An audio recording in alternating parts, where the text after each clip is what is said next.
আৰু আমাৰ যেটো প্ৰপ'জ এৰিয়াৰ যেটো এই থাৰ্মেল পাৱাৰ প্ৰজেক্টটো বনাব ইয়াত টোটালি যেটো forest area year more than 5 lakhs trees will be cut down totally to নষ্ট হৈ যাব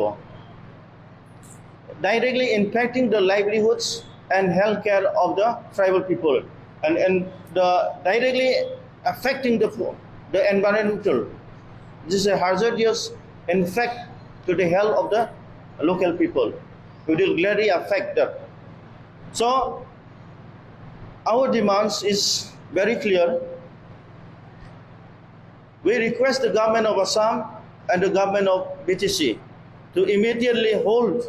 to all transfer and eviction process in Basbari and other tribal areas, as we have every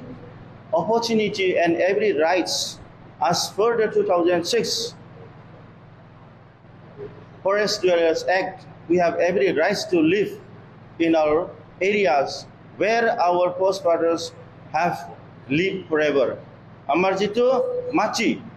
jitu amar 2006 jitu right to forest dwellers act yat mote ami jitu forestor thakiba para jitu power bharat সংবিধানৰ পৰা দিয়া এই মৰ্যাদাটো লৈ পেলাই আমি ইয়াত থাকিবা para আমাৰ অধিকাৰ আছে আমাৰ হে মাটিত আজি দিনত থাকা নহয় বহুত বছৰৰ পৰা হাজাৰ হাজাৰ বছৰৰ পৰা আমি হি মাটিত আমি থাকিছে আমাৰ